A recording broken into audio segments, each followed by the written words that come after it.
Welcome into SportsBeat KC.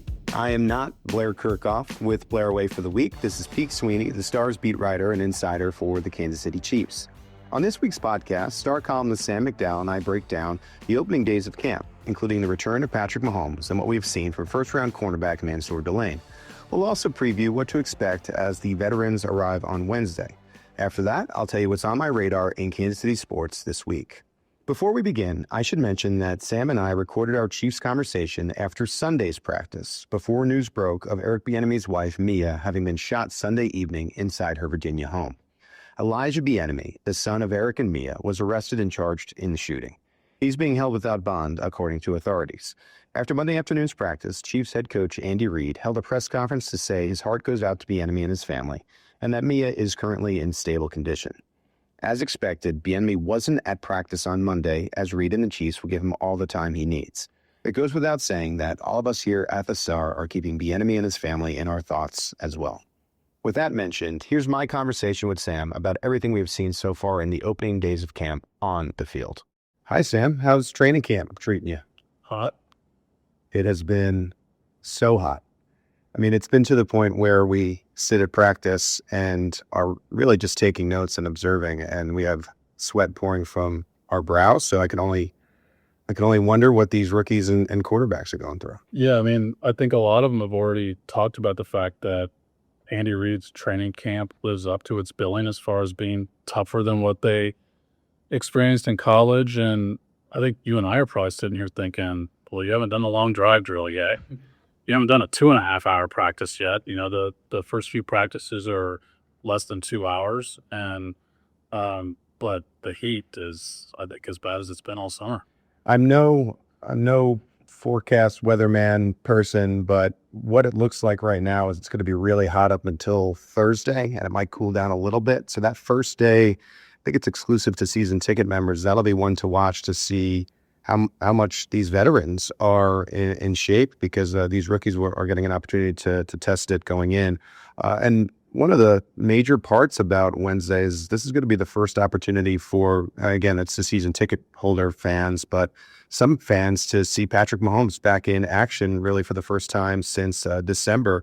He has been fully cleared to do everything in practice, which to me, Sam, was a slight surprise. I thought he might be eased in a little bit more. What was your takeaway? Yeah, I thought especially during this rookie portion, but maybe for the first week or even 2 weeks, that we'd see him similar to what we saw him in the summer, to where he was participating in everything but the team drills. And I think it's even a surprise to him. I mean, he talked about the contrast between doing this and being available for the entirety of camp versus only having, the last week of camp or the last few days of camp, and then trying to build the season, have an accelerated timeline to get ready for week one.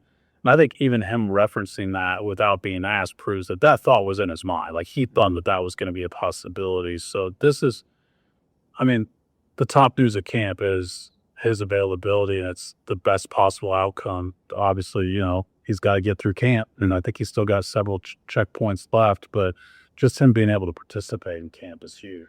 And you and I have been up here, and I think this is worth a clarifier. So in this opening camp, there is no 11 on 11 because there's not enough tight ends and offensive linemen to do it. And so there is a pseudo ease in, because remember, in OTAs, he wasn't doing 7 on 7. He was being pulled off the field for 11 on 11. Because there's no 11 on 11 in this camp, the Chiefs have been able to test him for a few days. And we don't know for sure because we won't get Andy Reid until Wednesday, but by our eye test, it looks like he's perfectly normal. Yeah, and that's the anticipation. I think we asked Andy that on Friday as far as, okay, if he's been cleared, that are you still going to try and ease him in some fashion? And the short of his answer was no. Right. And they're just going to treat him like as if it's any other camp. Now, obviously, the conclusion of practice and the evaluation during practice will be different because they are going to be monitoring to make sure he responds okay. But how they actually call plays and everything like that, and you heard me ask Patrick about that for the last part of training camp. Have you told Andy that you feel okay and therefore you want him to call everything that he would call? And he said, yeah, I want to be ready for the regular season. And the only way to do that is to go through the full gamut here in training camp, which, for those of, the whole world saw him tear his ACL on December 14th, but for those of us who saw him in the summer, I don't know that I saw a player in the summer that I thought, okay, that guy's going to be fully clear. Right. The third week of July.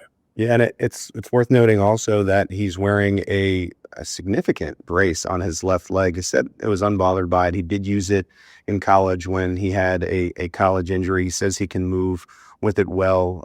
My question to him was, what's with the brace? And he essentially said that's my choice. It's not been required necessarily by Rick Burkholder and his team. He just feels a little bit more stable with it. I would imagine if training camp and if he does play in the preseason and so on, it goes well. I don't know if he takes that brace off all year. I mean, this could be something that he'll wear just to support himself. I do want to hit one more thing with Mahomes before we move on, Sam.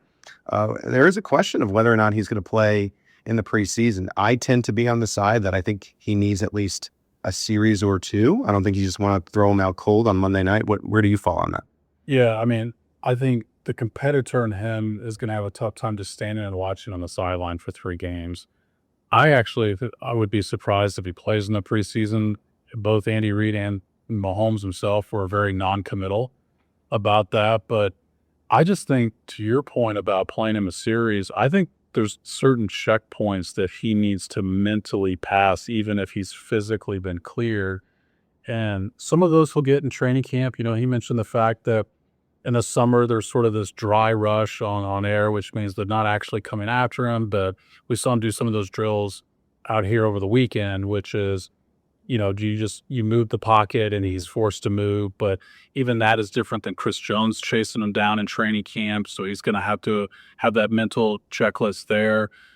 But all of that is different than having another team that does not have your best interest as its top priority chasing after you. And I could see the benefit of that coming in the preseason. I thought one of the most interesting things he said on Friday was he on his own referenced that Titans play after he came back from a dislocated kneecap in 2019 in Nashville, where he has a jump pass to McCole Hardman, and McCole takes it, I think, 63 yards for a touchdown. And if you go through Patrick Mahomes highlight clips, that's on all of them. And, the Chiefs, I think when he turned 29, had his top 29 plays, and that was like number 7 or 8 on there. But he actually said, well, I did that because I didn't know how my knee was going to get out of there. And it really was, as much as he'd been physically cleared and he felt great, it wasn't until after that play where he said, okay, I'm good. Mm-hmm. He needs that moment at some point. And being cleared by the doctor doesn't provide him that. I don't know if a preseason game might. But he'll have to have that moment at some point. All right, let's continue to eat our vegetables with the injury talk. Omar Norman Lott, remember he suffered that torn ACL last year. He has been placed on PUP, so he won't start on the practice field. We actually have seen him working off to the side during this camp. Some people question whether or not Rashee Rice would be here early rehabbing. And Andy Reid's answer to us, I believe, was he'd be in and out this weekend. So maybe he is in the facilities here in St. Joe working with the training staff, but we haven't physically seen him on the field like a Norman Lott. What is your take on Rashee Rice and where he's at? Yeah, I mean, it seems like he's going to be full go by the time that they open camp. And I think Rashee Rice, if it wasn't for the Patrick Mahomes injury, would be the top story of training camp, because how do you build your offense around a guy who's only been available 12 of the last 37 games? Is he just your number one option? Because talent-wise, he is the number one option. And so I'm interested to see how they prepare with him during camp, knowing that they played without him so frequently. I also think that you mentioned Norman Lott.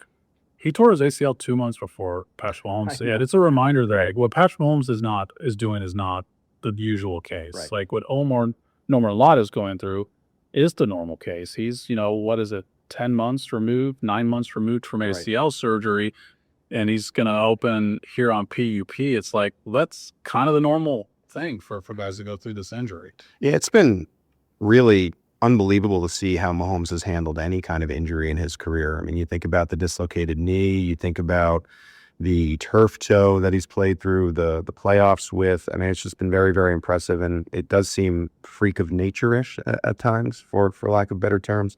I want to continue with the injuries. Quick mention here, Ethan Downs, who me and you had maybe as like the 53rd player making the roster because it seemed like Dave Tope liked him and could use him on special teams. An interesting prospect along the defensive line. He suffered an injury this past, what was it, Friday? Saturday. First day of practice on Saturday, where it looked to be a lower body. I don't want to assume it looked to be a lower body, maybe a knee injury, and we did not see him on Sunday. So just something to watch when you're talking about your 53-man roster projections. Yeah, totally. And to your point, I mean, Dave Tobe mentioned him not just as a guy who could play special teams, but as a guy he thought maybe could best fill in for Leo Chenal, who we know was his most valued special teams piece a year ago, a guy who plays all 4 phases.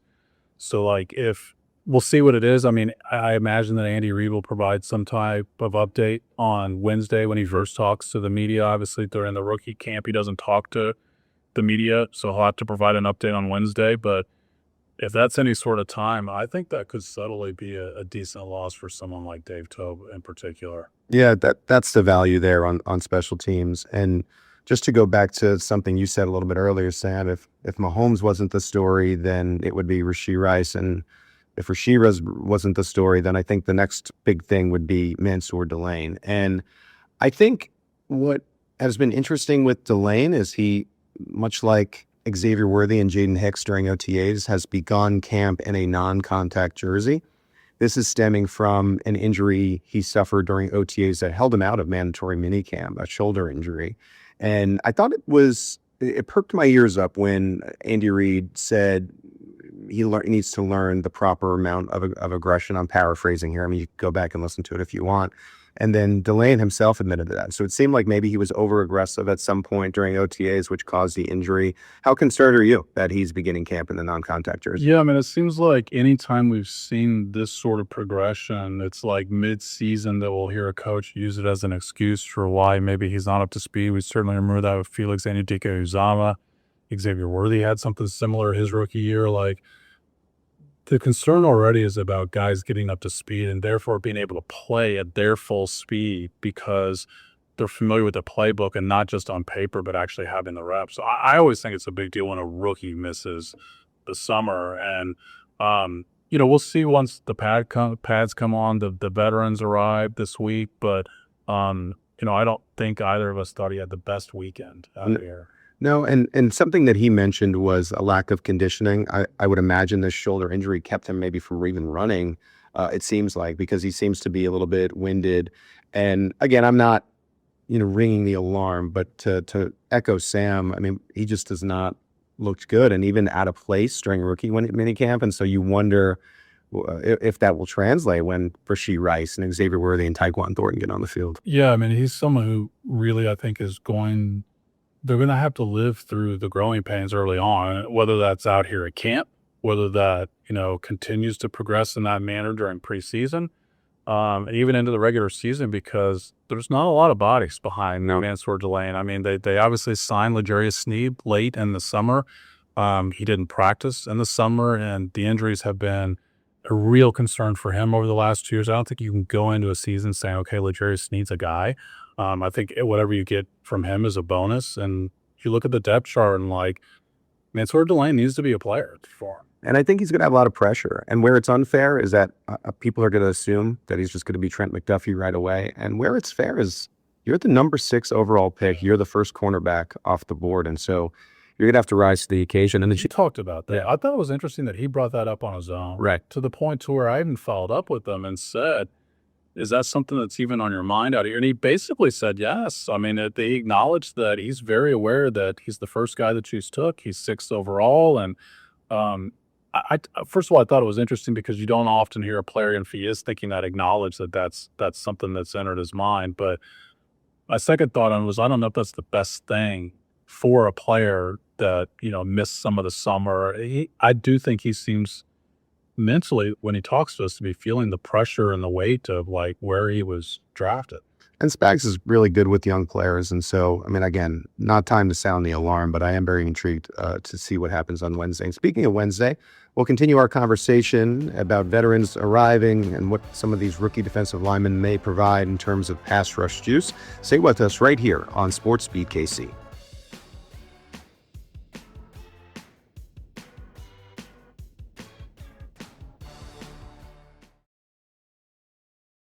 All right, we're back here on SportsBeat KC. Pete Sweeney, beat writer for the Kansas City Star, with our Star columnist, Sam McDowell. Sam, you have a lot of focus right now for, I believe, a column you're writing on these rookie defensive linemen and how pivotal they are to helping this team reach their goals. What do you got for us? Yeah, I mean, I think that when you look back defensively at the Chiefs' numbers, it's sort of miraculous that they finished top 10 in points allowed, because underlying metrics suggest they should not have. Now, they were assisted by the fact that the Chiefs held the ball for a really long time. They didn't have a lot of explosive plays, so therefore the Chiefs' defense faced the fewest drives in the NFL. And when you look at metrics like DVOA that evaluates them on a play-by-play basis, they're much more just like middle of the pack. And the number one reason for that is their lack of pressure. And I think we all went into the offseason saying they have to have more pressure up front. And the Chiefs, decision to solve that, obviously they add Kairos Tonga, but he's not to get pressure on the quarterback. He's to stop the run. Their decision to solve that was the draft. Mm-hmm. And so when we just talked about Delane, then you talk about R. Mason Thomas and Peter Woods, it feels like the rookies really have to factor in. If this defense is going to be good, they've got to be pretty big pieces of it to where there's not a lot of room for them to, sort of ease into it. Yeah, and I think just to piggyback on that thought, I mean, I think it's such a huge year for Ashton Gillotte. I know we're talking about rookies, and they certainly will have they certainly will have to factor in, but Gillotte as well. I mean, he has to be more of a guy this year than he was last year. Mike Dana is no longer with the club. That has opened the door for Gillotte really to step up. I remember in the offseason, George Karlaftis had said he expects big things out of Gillotte. Gillotte himself was saying he didn't love his rookie season tape. He wants to be better this year. He thinks he'll play freer. And so that also would maybe ease a little bit of the pressure on the rookies. But this is a defensive line and a defensive line room led by Spagnuolo and Joe Cullen. They like to rotate a lot of guys. And so when you look behind maybe those four veteran starters, you're dealing with a lot of young players. You mentioned the two rookies, but also a second-year player like Omar Norman-Lott. When does he get back and factor in? Yeah, and I looked this up a couple of days ago, and it really piqued my interest of what are the reasonable expectations for a rookie defensive lineman? And when you go back through it, the Chiefs have taken a ton of defensive linemen early in the draft, whether it's the first or second round. And in the last 15 years, they've had one rookie have more than 3 sacks in his rookie season. It was George Karlaftis had 6. But you look at the other ones that they've taken. You mentioned Omar Norman-Lott. Now, obviously, he was injured in October, but he had 1 sack last year. Henidike Uzama was a first-round pick that had half a sack as a rookie. Karlaftis, I mentioned. Breathing Speaks and Tano Passano weren't great, especially as rookies.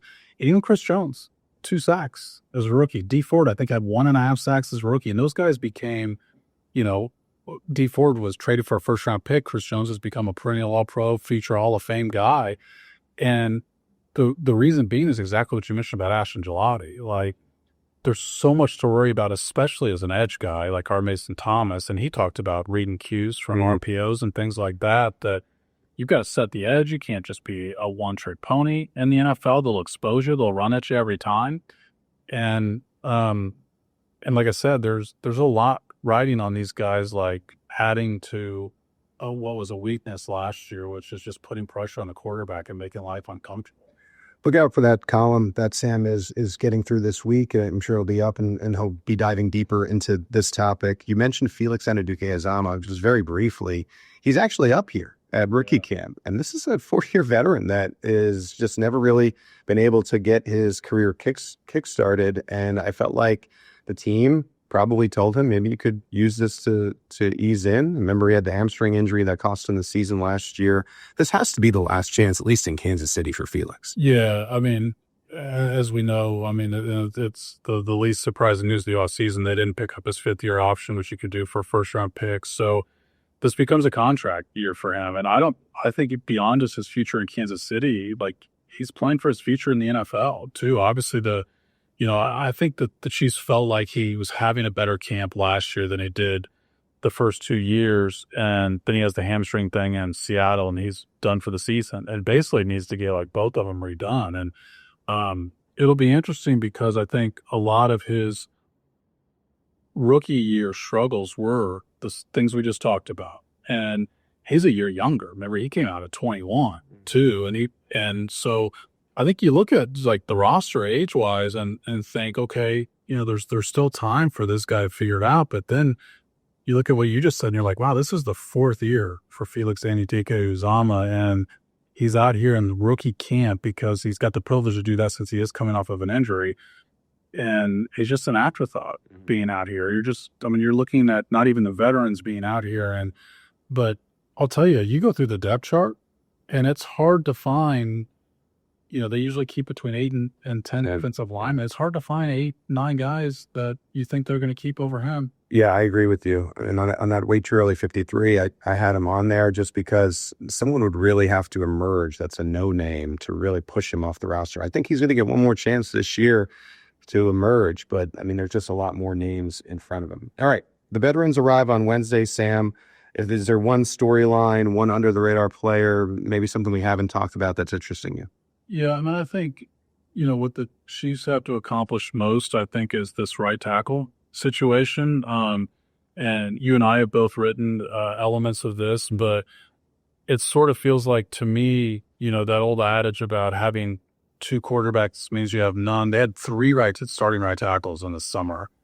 And I realize that drums up some excitement, particularly for UDFAs when they're in that mix. But I just think Jaylen Moore is so key to what this team wants to do this season, because theoretically they could have a very good offensive line that can solve right tackle. Josh Simmons, I think, is a good player. Kingsley Sumati had a good year. You know what Creed Humphrey and Trey Smith are going to give you when they're healthy.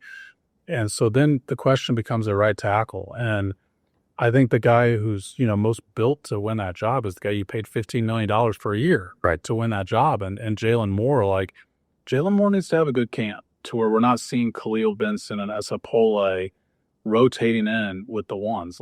This should be Jaylen Moore's job to lose, and I think it's up to him whether or not he does lose it.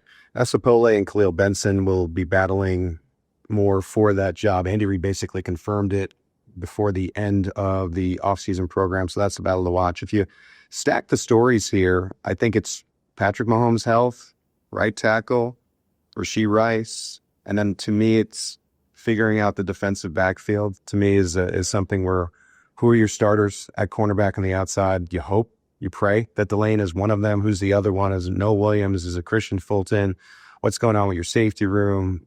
Shamari Connor is he just a regular safety? Do you have another guy playing nickel, whether that be Kennedy or Snead or some of the other options? And so a lot to figure out, and they'll start to put these pieces together. Look at their experience just and that area that you mentioned, Pete. I think Shamari Connor will have a starting safety job. This is his 4th year. Veteran in the room. The second most is Jaden Hicks, is in his 3rd year. Everyone else is in their 1st or 2nd year. And Kansas, Jaden Hicks, a guy who's never been a starter, is your 2nd most veteran presence in that room. When you look at Roland Wallace, Fulton, Delane, Gilman, Kader Kohu, Kennedy, Kevin Knowles played some last year. I think this Iowa safety will be an interesting name to watch.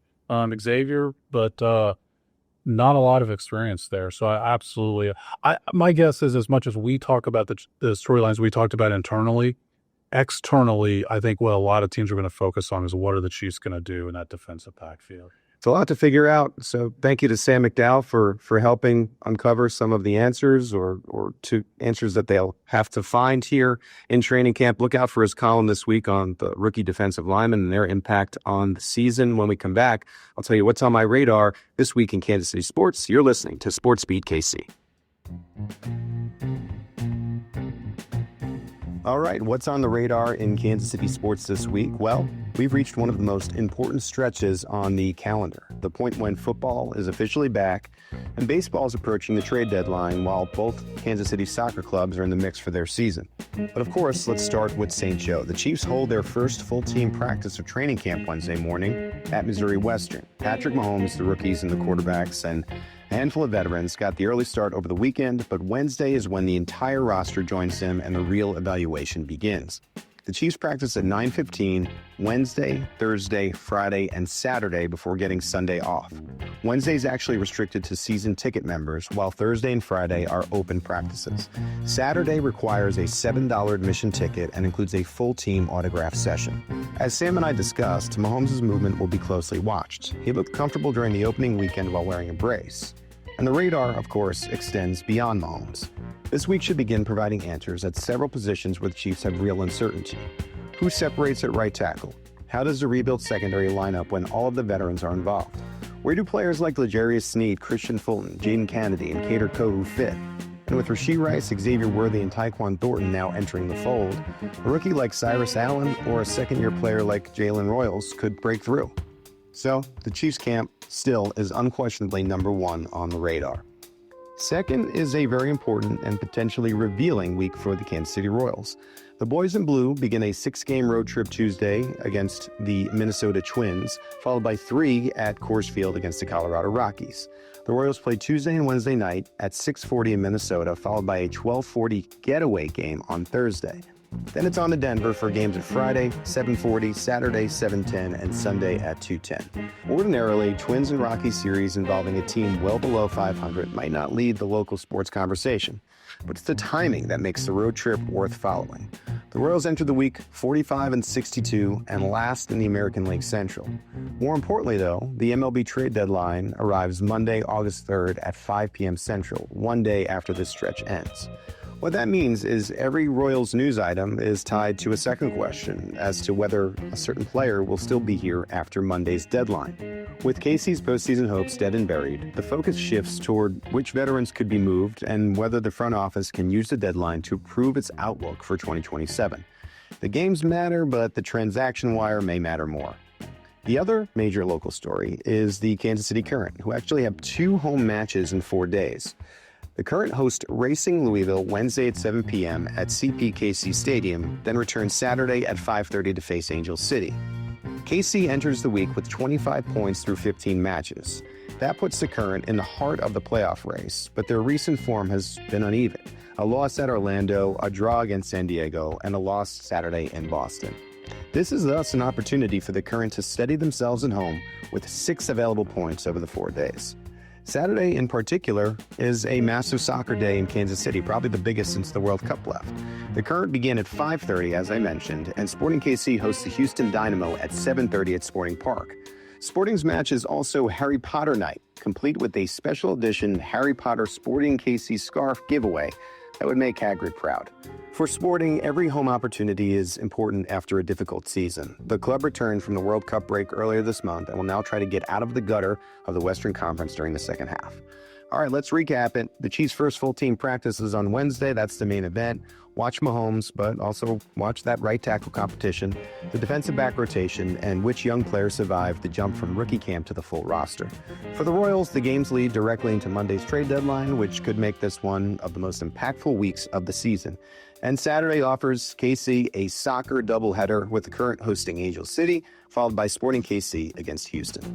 That's what's on my radar in Kansas City sports, and it should be a good week. Thank you for listening to SportsBeat KC. Blair will be back next week. Until then, I'm Pete Sweeney.